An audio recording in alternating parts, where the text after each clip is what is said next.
Olá! Hoje eu fiz um olá só. Ah, Tadeu, poxa vida, eu tava esperando o seu olá. Eu tô rebelde hoje. Ai, como você tá? É o chopp que você tá bebendo. Eu tô precisando hoje. viajar pra combinar com o tema de hoje. Ah, é verdade. A gente tem um podcast que é muito especial, porque a gente vai falar sobre literatura de viagem. E a gente tem aqui com a gente Gaia Passarelli, que é escritora, autora do livro Mas Você Vai Sozinha, publicado em 2016. Foi VJ da MTV, jornalista da Folha de São Paulo, da Rolling Stone, publicou no R. Raul até 2010, enfim, faz um monte de coisas incríveis, além de um curso de narrativas de viagem. Gaia, muito bem-vinda ao podcast Rabiscos. Oi, gente, obrigada. Olá, obrigada por essa apresentação. Olá. Ai, ela tem também um podcast. É verdade. Eu esqueci disso, é o Mais Você Vai Sozinha. Que eu conheci através da Jéssica. Sim, eu amei o podcast, porque eu tô viciada em podcast. Então, assim, eu passo também, o meu cara. dia inteiro ouvindo podcast. Esse negócio de podcast vicia É um pra caramba. negócio viciante, eu não sei mais nem como é que eu faço, sei lá, como é que vai ser do meu futuro. Mas estamos aqui e falando de um tema que é muito caro, né? Que é falar de viagem, falar de narrativas de viagem. Todos precisamos, todos gostamos. Eu até pensei bastante quando você falou, vamos falar sobre viagem e tal, que você sugeriu a Gaia para participar com a gente, de lembrar os livros, assim, eu gosto muito de livros de viagem. Depois que eu fui pensando nos livros que eu li, assim, eu fui chegando a uma lista grande, eu fui lembrando dos velejadores que escrevem, do Shackleton, do McLean, que eu já falei aqui uma vezes, do Jack Kerouac, do Paul Theroux, do Bruce Chatwin, que é na Patagônia, que é um dos livros que eu amo. Você tem até uma tatuagem do Tem Jack uma Kerouac, tatuagem, On the Road, justamente, que é um dos meus livros favoritos. Gaia, a gente começa aqui, antes de falar do seu livro, do seu podcast, das suas aventuras. Adoro todos os autores que você falou, inclusive. Ah, que ótimo. A gente fala aqui o que a gente está lendo, que é um quadro muito querido, é o nosso quadro fofo. Todo mundo comenta, todo mundo pede e as pessoas compram livros. E é um quadro que não tem jabá, olha só. É maravilhoso que a gente não recebe nada, né? Então nem os livros, a gente manda livro. Mandem livros para nós. Mas conta pra gente, Gaia, o que você tá lendo? O que tem na sua estante hoje? Cara, eu sou uma leitora confusa, no sentido que eu tô sempre lendo mais de uma coisa ao mesmo tempo. E eu também ando com aquele problema que eu acho que é muito comum dos nossos tempos, de não estar conseguindo ler direito. E louco, porque eu sempre fui uma leitora voraz, e há uns anos atrás eu lia um livro em, sei lá, 2, 3 dias, dependendo do tamanho do livro, claro. Uhum. E agora eu tô assim, me fudendo pra conseguir ler um livro em um mês. Gente, muito difícil. Mas o que eu tô lendo? Inclusive em viagens eu leio mais, porque você tem um tempo de espera, aeroporto, não sei o que, você acaba lendo mais, mas na vida cotidiana tem sido difícil ler o quanto gostaria. Mas conta, o que você tá lendo, mulher? Eu tô lendo Ginga de Angola, a Rainha Guerreira da África, um livro da historiadora, pesquisadora, ela é acadêmica, né? Norte-americana, chamada Linda M. Haywood. É recém-lançado, né, da Todavia? Acabou de sair pela Todavia, uma edição super bonita, aliás, super bem cuidada. E tô no começo, e é o tipo de livro que eu tô achando, apesar da narração, do texto da Linda, ela é uma historiadora, mas o texto dela é muito fluido, tem excelente ritmo, é muito bom de ler. Mas o livro tem muita data, tem muito nome, e eu fico o tempo inteiro precisando ir de uma página para outra, tipo, peraí, o que está acontecendo agora? Onde ela está? Mas eu tô insistindo, porque é uma puta de uma história, gente, assim, é muito genial, porque a gente não sabe nada do que aconteceu no continente africano, né? A gente sofre dessa visão super eurocêntrica no Brasil. Então, tudo que a gente sabe do período colonial, a gente sabe a partir dos portugueses, a gente sabe a partir dos europeus, a gente não sabe o outro lado da história. E a gente tem que saber. E a Linda fez uma pesquisa super extensa sobre essa mulher que foi rainha de Angola e lutou muito bravamente contra os portugueses. E, cara, ela era uma personagem histórica interessantíssima, que deveria ser tão citada quanto como Rainha Catarina na Rússia ou outras grandes governantes da história. Mas, cara, até o livro chegar aqui eu nunca tinha ouvido falar dela. Eu li um livro sobre ela que é do Agualusa, que se chama Rainha Ginga, e eu conheci esse livro através do Emicida, porque ele leu esse livro entrando numa pira, foi pra África, fez um disco, e aí, tipo, tudo isso aconteceu. E ele Que indicou massa, esse cara. livro uma vez, aí eu falei, nossa, quero ler. E eu li, é um livro bem bacana, e conta essa mesma história que a Gaia tá comentando agora. Inclusive, eu fiquei muito curiosa para ler esse livro. Eu vi que a Todavia lançou, mas ainda não consegui chegar nele pelo motivo de que não tô conseguindo ler tanto quanto Mas gostaria. você sabe que a África, quando você começa a descobrir, eu conheci os contos africanos, que eu sou apaixonado, né? Até o Daniel, que teve aqui, o jornalista Daniel Luz, me emprestou 3 livros maravilhosos. O Dani me falou de vários escritores quando veio aqui, de Moçambique. A própria Paulina, que eu falei do episódio passado sobre ela. A Chimamanda Adichie teve um cenário muito importante como protagonista aí de divulgar um pouco a literatura africana. O Mia Couto. Eu acho que depois que você descobre, você vê o tamanho que é, né? A gente, né, eu com a Jéssica, a gente até tá pensando em fazer um episódio aqui do podcast falando de leituras que emocionam, e sempre que eu tava pesquisando, a gente tava trocando ideia, a literatura africana, ela aparece, né, cara? Sim, é muito louco isso. É incrível. E a gente tem aqui no Flipossos, né, desde 2017, essa conexão com autores africanos, então sempre vem moçambicanos e tudo mais, e acaba sendo muito bonito, muito importante. Eu não conheço a África. Essa vivência. Também nunca estive, mas eu tenho muita vontade. Você conhece, Gaia? Você já foi nessas viagens suas pra África? Eu só fui para a África do Sul e em 2015 eu fiquei 20 dias na África do Sul. Mas assim, a África é um continente gigante, né? E foi muito doido quando foi muito doido quando eu voltei e as minhas amigas iam falar comigo, tipo, cara, e aí, você foi pra África? Eu falei, não, calma, pera, eu fui pra um pedacinho só, lá embaixo. A gente tende a romantizar, né? Achar que é um grande safari, um pôr do sol, o leão no fundo, né?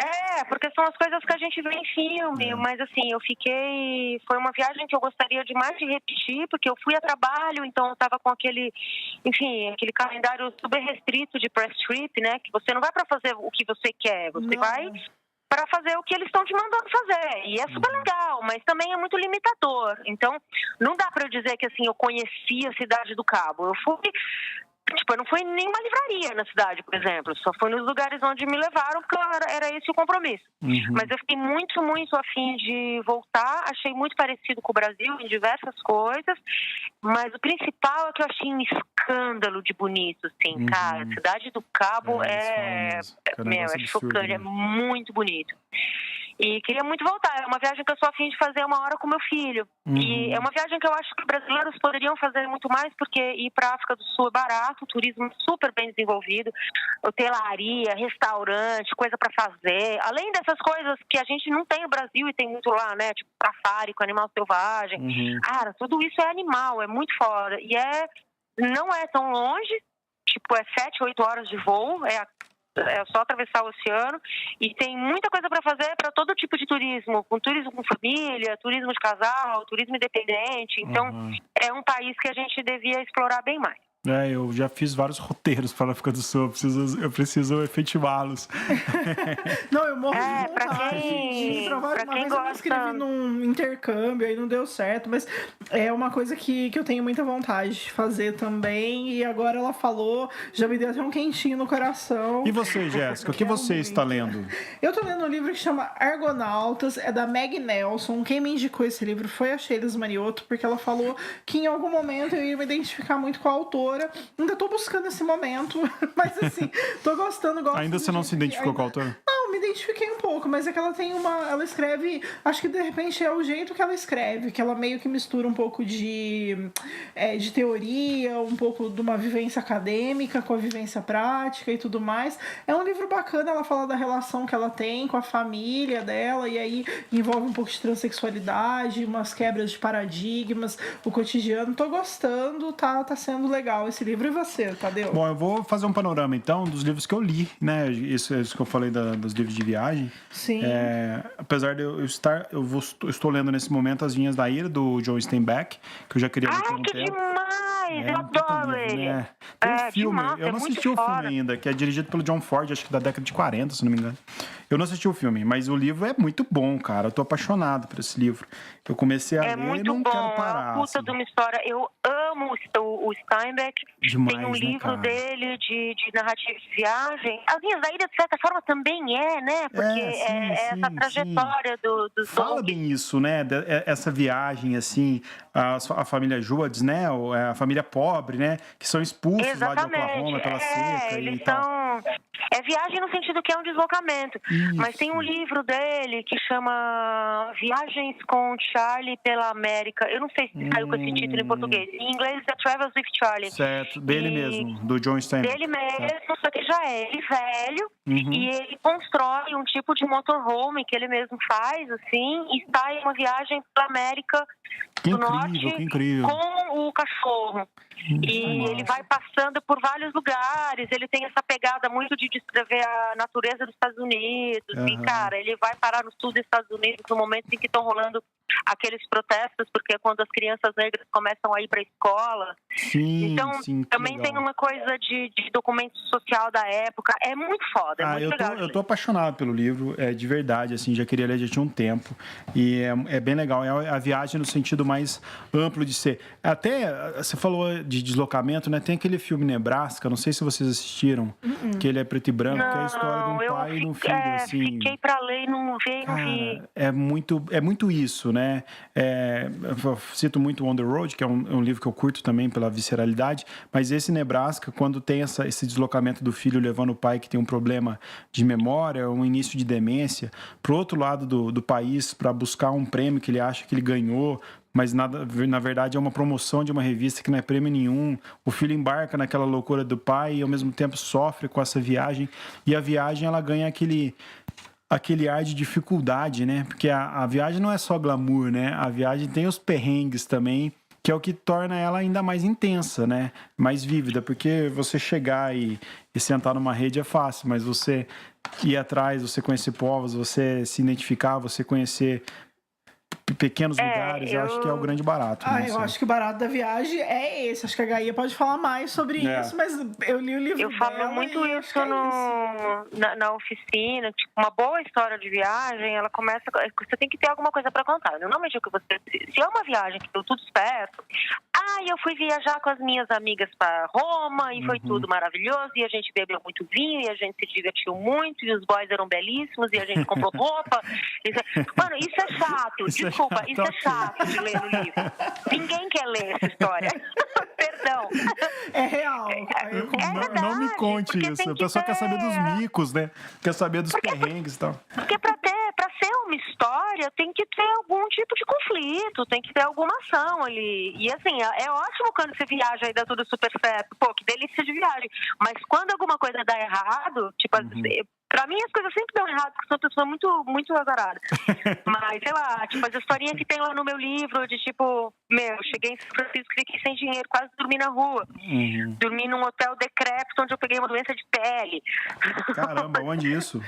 Em São Francisco. Que louco, cara. Deu tudo certo no final, tô aqui, tô viva. Mas, enfim, são essas histórias que são histórias em que você gosta de contar, que você dá risada, que as pessoas dão risada com você. Ou tem que ser um tipo de viagem que tem algum contexto de registro histórico, assim. Você citou o livro do Chatwin na Patagônia, que, aliás, eu li na Patagônia, eu li fazendo a viagem que nem ele. E daí você vai... Não tem ali um conflito muito claro, ele só tá viajando de um lado pro outro, divagando. Mas tem muita coisa para contar, porque cada vez que ele para numa fazenda, ele conta a história daquela família, então você aprende sobre o lugar quando você tá lendo. Eu acho que a literatura de viagem tem essas duas coisas, ou tem um conflito pessoal de alguém, ou tem alguma coisa que você tá registrando, que você tá passando pra frente. Os livros do Paul Theroux, que você citou também, são muito assim, né? Demais. O Velho Expresso da Patagônia, eu sou apaixonado nesse livro, de coração, assim. O Paul Theroux foi o cara que eu li, que eu falei, caralho, olha isso, eu quero fazer o que esse cara faz. Essa sensação que eu tenho quando eu leio, de coração mesmo, assim. Mas eu acho que a gente vive numa época que não dá mais pra ser Paul Theroux, sabe? Porque ele, assim, por exemplo, ele fez aquela viagem indo de Londres atravessando todo o Oriente Médio, a Ásia, e li pela Índia, China, Japão, e depois volta pelo Expresso Transiberiano, né? Uma viagem de 2 anos, cara. Num tempo em que a União Soviética ainda era fechada, ainda era União Soviética, né? Então era fechado. Então, cara, é interessantíssimo, uma porrada de coisa para contar do momento do mundo que você não sabia o que estava acontecendo naqueles lugares. É legal. E ele vai lá e ele narra tudo isso. É um puta de um observador, super crítico, chato pra caralho. Chato, Então, não gosta de gente, né? Ele é muito estranho, né, o Paul Theroux? Ele é estranho, ele é problemático, né? Ele é muito estranho. O Bruce Chatwin também, que escreveu na Patagônia, tem essa mesma amor ao mesmo tempo esse conflito, essa ânsia, não sei. Eles são... Qual que é a palavra? Eles são misantropos, né? Eles são pessoas que não gostam de pessoas. Isso, acho que é tipo isso. Eu acho que o Paul Theroux, ele fica em trânsito ali o tempo todo para ele tentar, ficar o menos possível perto de gente. É engraçado. Mas os livros, eles têm essa importância de estar registrando um lugar que na época ninguém estava indo. E hoje em dia tá todo mundo indo para todo lugar. Então... Não é a mesma coisa, né? É uma coisa meio cool, assim, né? Teve até uma época, agora, não tem muito tempo, teve um rebuliço no mundo literário, uma treta literária, que é um ator da Globo, um ator novo, o Caio Castro, escreveu um livro de viagem. E não sei se as pessoas começaram a falar, mas esse cara não lê, esse cara não é da literatura. Não, mas é que ele já tinha dado uma declaração uma vez que ele não gostava de ler e que livro não servia não gostava de ler, e depois ele deu uma declaração falando que teatro era ruim. Aí ele é ator e escritor, né? Isso, ele é ator e escritor, justamente. É. Eu lembro que deu um rebuliço danado, o pessoal criticando também, e eu, particularmente, tenho sérios problemas com quem gosta de escrever, mas não gosta de ler. Todo mundo aqui do Rabisco sabe que eu já falei isso 1000 vezes. Acho super estranho. Eu também acho, mas eu preciso contar uma coisa pra vocês. Eu tenho o livro do Caio Castro. Conte-me. Como você ganhou? Porque eu ganhei. Eu ganhei.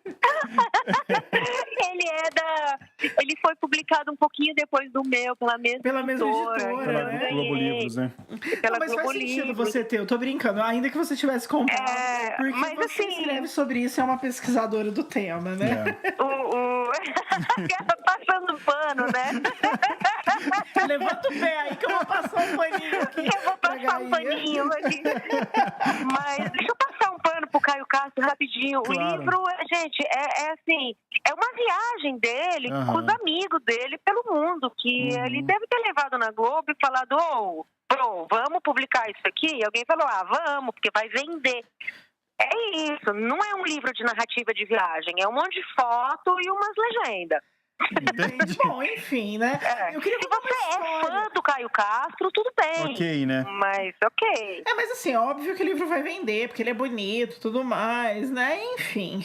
Mas ele disse, né? Ele falou, eu não gosto da leitura, cansa muito a vista. E a vida é essa, né, gente? Vamos fazer o quê? Nada. Mas eu tenho uma história legal do livro da Gaia, porque ele me chegou de um jeito muito bacana. Eu não sei se ela lembra, mas foi numa corrente literária dessas de rede social, e no final de 2016, que daí você postava e a pessoa tinha que mandar um livro pra outra pessoa, um negócio que eu falei, vamos testar, não sei se vai funcionar. Mas um dia chegou o livro pra mim, ela me mandou, inclusive foi ela que mandou, aí tem uma dedicatória, ela fala, é o livro mais importante pelo simples motivo de que eu que escrevi, espero que goste. E aí eu li esse livro num período que eu tinha machucado a minha mão, e aí eu levei ponto no pulso, eu não conseguia sair. Aliás, o livro é lindo, hein? A edição linda. E aí eu li o livro, assim, com aquela vontade de sair de casa, que eu tava verão, aquele calor eu derretendo, não podia nem beber uma cerveja, e tava lá, falei, bom, vou ler o livro, e gostei muito, e foi um livro que me inspirou, porque eu sempre tive muito essa coisa de tipo, eu vou viajar, mas vou sozinha e tudo mais, e depois disso passei a viajar mais, passei a viajar sozinha, muito embora eu ainda acho muito triste, solitário, desembarcar sozinha no aeroporto, é uma sensação, me dá uma sensação de tristeza quando eu chego no aeroporto e não tem ninguém me esperando. Eu fico chateadinha Você também. Você fica triste também? Eu acho mais triste do que ir no motel sozinha pra banhar na hidromassagem, sabe?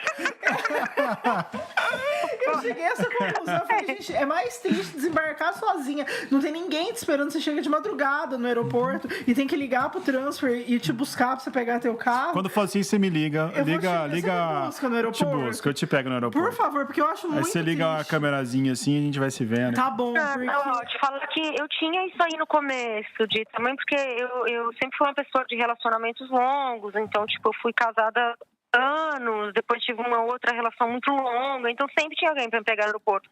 Aí depois, quando eu comecei a viajar bastante, eu não tava mais me relacionando com ninguém, né? Solteira. E isso foi muito duro pra mim, tipo, caralho, eu vou chegar no aeroporto, não tem ninguém, chorava no aeroporto, sabe? Mas uma hora também, tipo, ai, cara, quer saber? Eu chego num puta mau humor, achando tudo uma Graças a bosta. Deus, que faz Eu não preciso conversar com ninguém, eu compro um pão de queijo ali e vou pra casa. Essa é a história da minha vida. Assim, eu nunca chorei, mas eu fico meio, eu acho solitário. Eu acho uma visão muito triste, né? Assim, eu chego no aeroporto e me dá uma visão triste da vida. Isso pode gerar um bom romance, hein? Sim, talvez possa ser um conto, né? Não vamos pensar em romance, mas talvez um conto. Ah, um romance sempre mais intenso. Quer fazer uma parceria? Eu vou fazer uma oficina da Gaia em algum momento desse ano, e aí isso vai acontecer. Eu vou escrever sobre as viagens. Mas aí eu queria contar que eu comentei com uma amiga que estava lendo o livro, e ela falou, eu já li o livro e eu achei muito legal, porém eu não consegui me identificar tanto porque a Gaia é muito corajosa. Eu nunca vou ter a coragem que ela tem na vida. Aí eu tive que concordar com ela, porque assim, são muitas histórias muito legais, e aí eu admiro muito, assim, eu já levei o tema várias vezes pro Givando, da análise, porque eu falo, eu quero muito fazer todas essas coisas, mas realmente eu não sou tão corajosa. Eu acho incrível tudo que ela viveu. E aí, Gaia, eu queria te pedir pra contar aqui, pra quem ainda não conhece o livro, alguma história das que estão no livro e que te marcaram muito, que, enfim, que você possa comentar aqui sem dar tanto spoiler, mas que, enfim, que te marcou, que, sei lá, foi a história que na hora que você foi escrever o livro, você falou, essa tem que estar com certeza, essa eu não posso deixar de contar.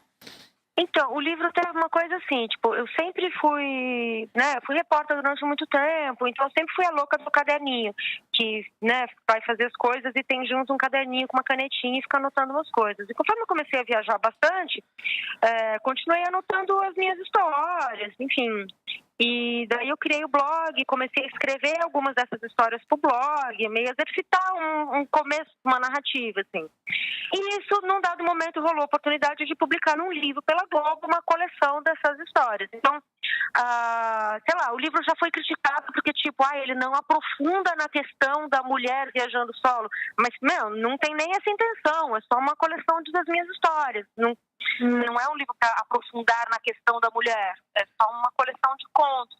E todos os contos são reais, alguns têm meio um exagerozinho, sim, de leve, para dar mais graça, né? Mas todas são coisas que aconteceram. E é sempre meio... Não tem nada trágico. A única situação realmente perigosa que tem é uma na Índia, que é super perseguida por uns caras. Sim, a Índia realmente é muito... a Índia é muito difícil mesmo. Mas tem uma história que eu gosto muito. Todas marcaram muito, porque entre uma porrada de histórias que eu tinha disponíveis, eu tive que escolher algumas para ir para o livro. E eu escolhi talvez as que fossem mais marcantes ou que rendessem boas historinhas para contar, para compartilhar, que tivesse alguma coisa engraçada, sei lá. Mas uma que me marcou, me marcou a recepção que as pessoas tiveram com essa história. É uma que eu tô arrasada, porque eu tinha acabado de separar, uma separação super difícil, e eu vou para Machu Picchu e eu faço uma leitura de folhas de coca com um xamã no hotel, que é uma coisa super turística do Peru. Uhum. E, o cara tá lá lendo as coisas nas folhas de coca e eu, tipo, tenho uma crise de soro, assou o nariz na roupa dele, um horror. Uhum. Que não é assim, não é a experiência mística, engrandecedora que você acha que um texto desse tipo vai render, sabe? Uhum. Ela teve uma revelação. Não tive, eu só tava muito triste. E também que, assim, cara, às vezes a gente viaja sozinho e tem essa coisa de ser corajosa e se colocar no mundo e etc. Uhum. Mas às vezes a gente tá muito triste porque tomou o pé na bunda, sim. Faz E parte. pronto, né? Ok, Tem que né? falar sobre Ok, isso. sem drama. Não, com drama, com muito drama, A gente precisa desse drama, Com né? drama. E a gente tem que repartir essas coisas também, porque senão fica tudo muito glamuroso, sabe? Eu viajei, verdade. eu tô aqui no resort no Alto dos Andes. Cara, tem um outro lado aí que é mais humano. Então, mas eu gostei da reação que as pessoas tiveram, porque eu escrevi esse texto, eu queria que ele fosse engraçado. Eu publiquei primeiro no meu blog. E daí eu mandei para algumas amigas e, tipo, uma amiga minha, a Clarissa, me ligou, tipo, amiga, eu li o seu texto, eu tô chorando, me tocou tanto. Tipo, não é para chorar. Eu achei que era engraçado. Então, trabalhar humor é muito difícil. Eu quis que as pessoas rissem, elas choraram. Sim. Falando nisso, você falou da Clarissa, é a Clarice Wolff, né? Sim. Eu acho ela muito maravilhosa. Inclusive, eu ouvi um podcast do seu podcast, né? Porque a Gaia também tem o podcast, que é o Mais Você Vai Sozinha. Ouçam o podcast da Gaia. Ouçam, porque é muito incrível. Vale e a aí, pena. nessa conversa com a Clarissa, vocês estavam falando sobre ficar sozinha, né? Nas viagens e sobre a gente ter a sensação de que tá sozinha e não tá por causa de usar o celular. E aí, no começo, vocês estavam comentando sobre o escritor que eu não li, que é o Paul Theroux, e falando sobre essa coisa dele ser misantropo, dele querer fugir, viajar pra fugir de pessoas. E aí, eu queria saber de você, Gaia, assim, como é que é essa relação com o celular, assim, quando você tá viajando, você tende a deixar de lado, ou você usa muito por uma questão de estar trabalhando, como que é isso, e você acha que isso afeta a vivência, a percepção da viagem? Você que viaja já desde muito tempo, desde quando a gente não era tão conectado para agora, onde a gente é hiperconectado. Eu acho que é meio que nem na viagem, é que nem na vida. O celular, é óbvio, é uma ferramentinha absurdamente útil, mudou totalmente a forma como a gente viaja. Eu estava gravando com um amigo ontem, uma edição futura do podcast, que ele estava contando que ele fez uma viagem de moto de São Paulo até Paramaribo, e numa época que não tinha Google Maps, sabe? E agora a gente tem todas essas coisas que agilizam muito a vida e conseguem manter a gente em contato com as pessoas, e isso é muito legal. Mas a gente não usa só o lado legal, a gente faz um mau uso também, né? E hoje em dia, tipo, você nem precisa mais trocar chip do celular. Qualquer lugar que você vai tá conectado. Para você desconectar, você tem que se dispor a desconectar. Eu vou desligar essa bosta. E vou dar um tempo. E acho muito importante a gente fazer isso quando tá viajando.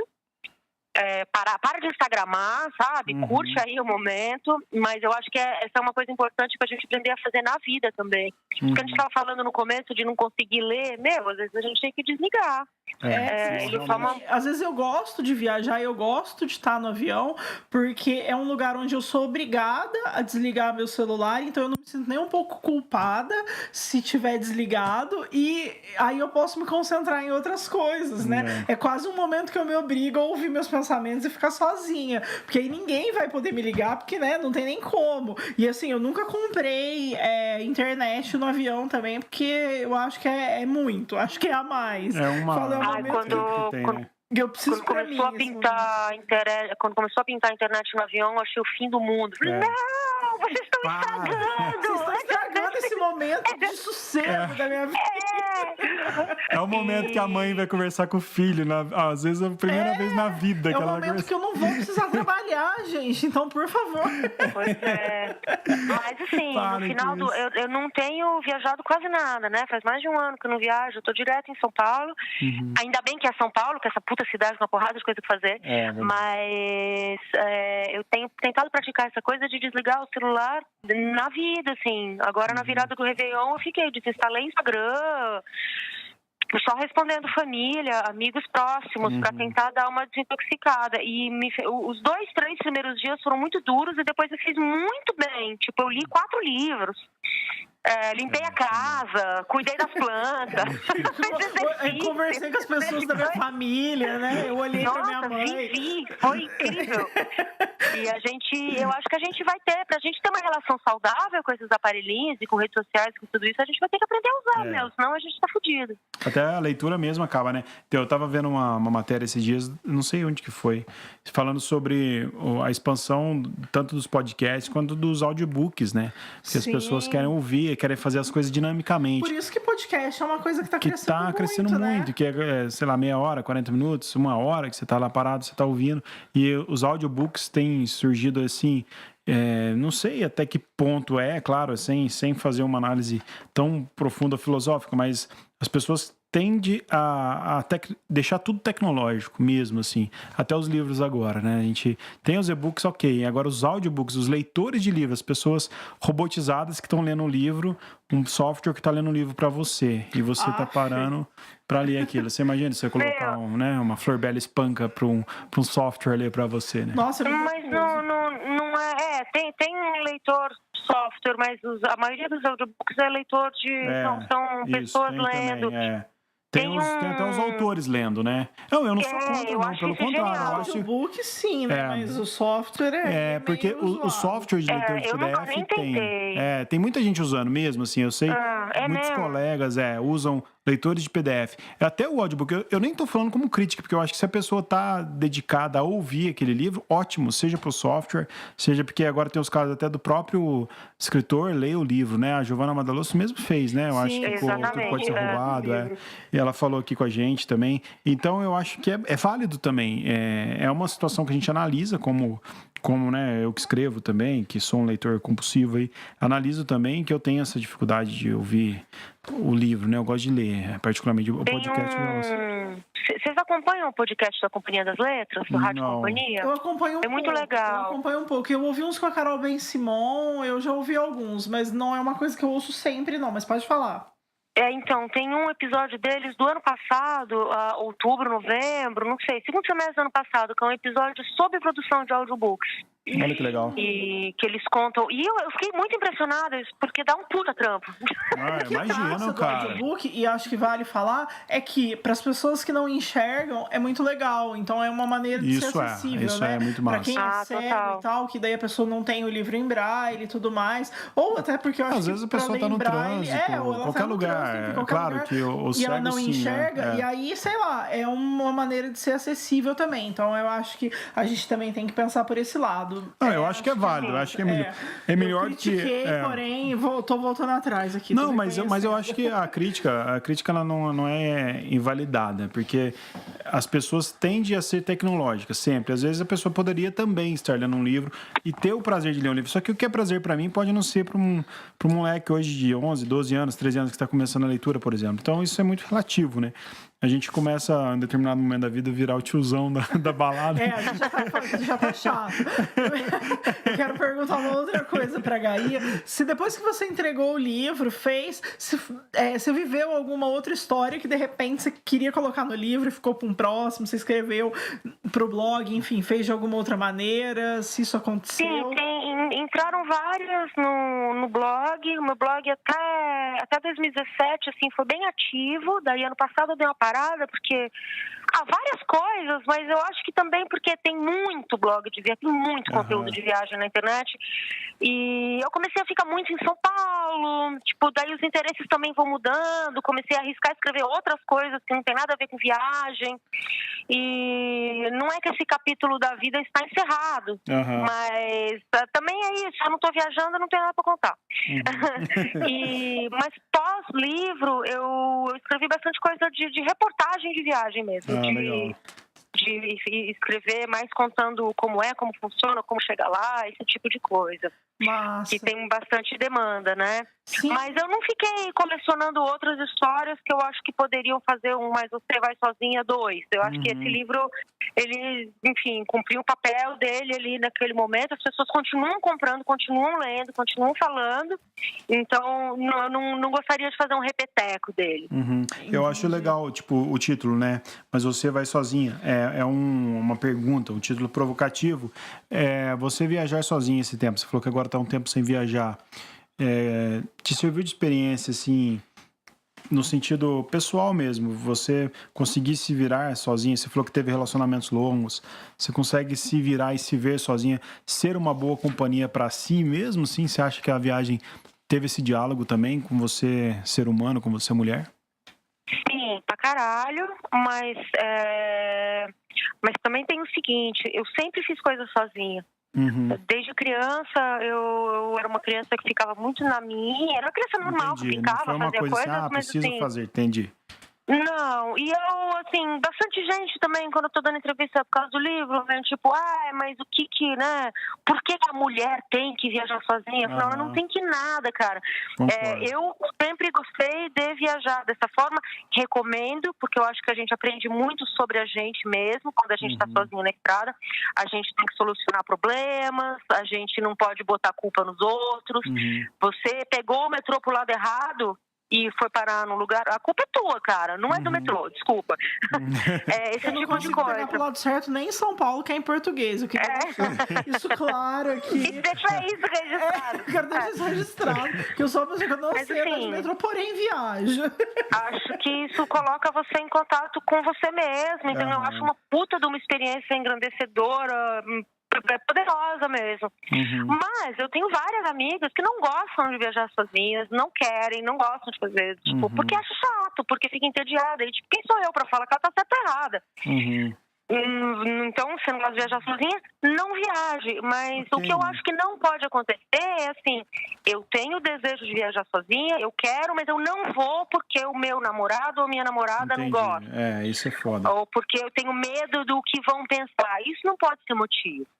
Se você tem esse desejo de sair na estrada sozinha, gata, agiliza aí pra fazer acontecer uma hora. Não dependa de anuência de ninguém, né? Um dos grandes livros, né, que acabou virando um queridinho da literatura, virou filme, foi de viagem, Como Rezar e Amar, da Elizabeth Gilbert, né? Aí é legal, né? Eu acho massa. Assim. Claro que num outro sentido, ela teve essa necessidade de estar sozinha, da busca dela, mas é diferente aqui do que a Gaia falou, né? De ser sempre sozinha. Mas eu acho que foi um livro de viagem que fez muito sucesso, que as pessoas se libertaram lendo ele.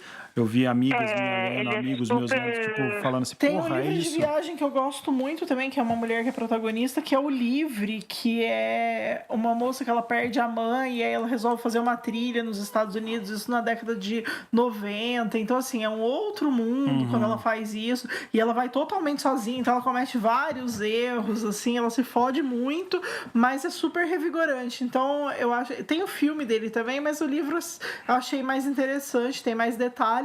E é massa, é bem isso, né? Porque daí eu acho que tem muito a ver com essa jornada de autoconhecimento, né? De você viajar e ter, enfim, você se conhece muito, né? Você poupa aí uns bons anos, de repente, de terapia. E eu acho que a literatura acaba tendo sentido inverso. A pessoa que não viaja, quando ela lê um livro, por exemplo, da Gaia, ela viaja lendo, ela conhece, ela sabe, ela experimenta. Então, a magia da literatura tá aí também. Ela tá em tirar você do lugar, né, no sofá da sua casa. Você consegue também ter e despertar vontades, né? Eu acho que o grande barato é isso. Mas eu tenho uma outra pergunta, que tem várias viagens que foram a trabalho também, como repórter, como jornalista, e eu também viajo muito desse jeito, e aí eu queria perguntar pra Gaia, assim, até pra deixar pros ouvintes, enfim, dicas de como a gente consegue se divertir, curtir também numa viagem profissional, numa viagem a trabalho, que você tem que cumprir o script e tudo mais. A gente já falou disso aqui hoje, mas como é possível, Gaia?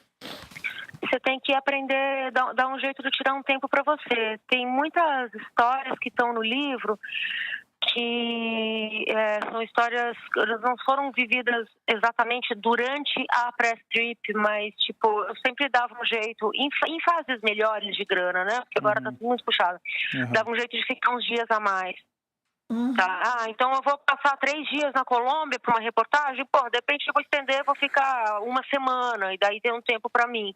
Porque, realmente, quando você está indo a trabalho e você está com o grupo, muitas vezes você tem que, inclusive, assinar um termo. Na África do Sul foi isso, eu tive que assinar um termo me comprometendo a não sair do hotel e fazer coisas sozinha, porque também... Enfim, algumas cidades na África do Sul tem uma questão de violência muito foda, que nem aqui no Brasil, né? Sim. Mas eles não podem se responsabilizar se a moça saiu do hotel sozinha e foi assaltada. Né? Então, porque igual o livro da Amanda Lindhout, A Casa do Céu, que ela sai na Somália, ela sai sozinha. Ela fala, não, eu quero... Mas é que ela era frila, né? Era uma outra situação, na mas verdade. Ela foi e encarou, né? Mas ela era repórter, mas ela era uma repórter frila, né? Ela foi porque ela quis, assim, em tese também. O veículo não teve culpa. Quando ela ficou ficou no hotel, que eu achei interessante desse livro, tipo, falaram, não, até aqui a gente te cuida, né? Cuida de você, te ajuda, te orienta. Falei, não, mas eu quero sair e vou enfrentar e aconteceu tudo o que aconteceu, aí né? foi uma escolha dela, né? Sim. Mas Então nessas viagens eu sempre faço isso, tipo, dou um jeito de fazer de ter um momento pra mim, fazer alguma coisa sozinha. Enfim, até para aproveitar a oportunidade, né? Porque daí não representa nenhum custo extra para quem está me levando. Tipo, é só uma questão de repente marcar a data de volta de passagem, uma data diferente, não é que tipo, sei lá, mas quando isso aconteceu na Índia, por exemplo, eu fui para a Índia a convite do Departamento de Turismo do Estado do Sul da Índia. Falei, bom, quando que eu vou para a Índia de novo, né? É super longe. E eu pedi para eles mudarem a passagem, para eu voltar 10 dias depois da press trip ter acabado. Eles mudaram. E no último dia, eles, tipo, já tinha fechado um albergue onde eu ia ficar, essas coisas, bem mochileiras, assim. Eles, não, você vai ficar num hotel que a gente separou para você. Eu falei, mano, demais. E me botaram num puto hotel, que eu fiquei dias num hotel incrível. Foi bom. Mas foi só Mas foi isso, foi assim. Eu acho que foi uma gentileza deles, porque, enfim, eu me comportei super bem durante a viagem, foi tudo ótimo, mas também foi um pouco uma coisa tipo, cara, essa repórter brasileira tá aqui sozinha na Índia, a Índia é foda mesmo com mulher, não é um mito, é muito duro mesmo, vamos cuidar bem dela pra nada acontecer de ruim. Acho que foi um pouquinho isso aí, mas eu aceitei, deixei cuidarem de mim, porque eu gosto. Vocês estavam falando agora há pouco falou tanto da Elizabeth Gilbert quanto da Cheryl Strayed, que é a autora do Wild. O Wild é um livro que me marcou muito quando eu li há vários anos atrás e assim me marcou num grau que eu fui para Portland fazer um trecho da mesma trilha que ela fez. Olha só, a PCT, né, que chama a trilha. E a Pacific Crest Trail. É um livro muito inspirador porque as coisas que ela passa na adolescência também tem muito a ver com a minha vida e nossa, ela se abre demais no livro, né? Ela escreve muito bem. Eu sou muito fã dela. E quem curte podcast, ela fez durante anos um podcast chamado Tiny Beautiful Things, que é uma coluna de conselho afetivo. E é brilhante, genial, coisa mais linda. Ele acabou no final do ano passado, mas ainda está no ar, vale? E ela está para lançar livro novo agora, um outro livro de memórias. Eu sou muito fã dela. Eu também gosto. E a Elizabeth Gilbert também, né? Eu adoro best-seller. Eu acho que quando uma pessoa escreve um livro super pessoal, que nem o Comer, Rezar e Amar, e esse livro vira um best-seller mundial, milhares de pessoas compram, cara, peraí, tem alguma coisa aqui. A gente é sempre entusiasta. A gente é entusiasta de best-seller.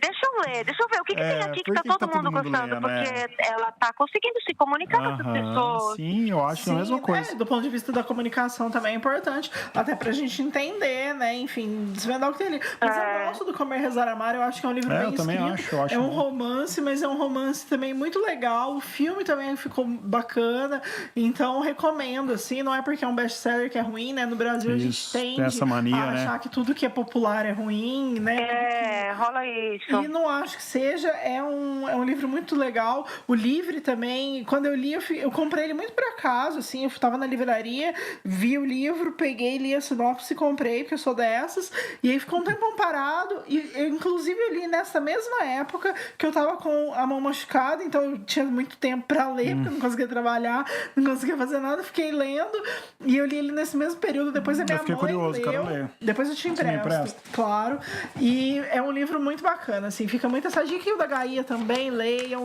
livros de viagem, porque a gente precisa, enfim, fugir, sair e se encontrar, então vale muito a pena, mas estamos chegando ao final do programa, temos mais um quadro, Tadeu Rodrigues, Vamos A Vida Piora a Arte. Encerrando o nosso episódio, Gaia, a gente lê uma notícia que alguém manda, algum ouvinte manda pra gente, ou a gente encontra em algum lugar e a gente comenta sobre ela. Na verdade, duas notícias. Uma curtinha, que eu achei super curioso. Eu tava lendo algumas coisas sobre a Virginia Woolf e eu descobri que ela escrevia em pé. Gente. Cara, ela escreve em pé. Aí depois eu descobri que o Goethe e o Hemingway também. Todos eram jornalistas? Não sei, né? Porque jornalista tem essa mania. Aí né? nessa onda de pesquisar como escreve, eu achei a segunda notícia que eu achei fantástica, que é uma coisa que eu não sabia da Agatha Christie, que uma vez ela disse para o entrevistador que ela era uma máquina de fazer linguiça, referendo a sua mente ativa, prolífica. E eu descobri, né, lendo essa matéria, que ela tinha uma doença chamada disgrafia, que tornava ela incapaz de escrever de maneira legível. Então, todos os seus livros foram ditados. Ela escreveu 79 livros, 6 romances e 24 obras de teatro ditados. Ela não escrevia. Gente, eu devo sofrer disso, porque minha letra é péssima. Com a graça de Deus, temos tecnologia. Eu não conseguimos sabia escrever disso. No celular, Eu no fiquei tablet, de tudo cara, mais. assim. Como é o seu processo de escrita, Gaia? Você falou dos bloquinhos, né? A gente escreve também, a Jéssica escreve, eu escrevo. Cada um tem um método. Eu não escrevo em pé e eu não dito.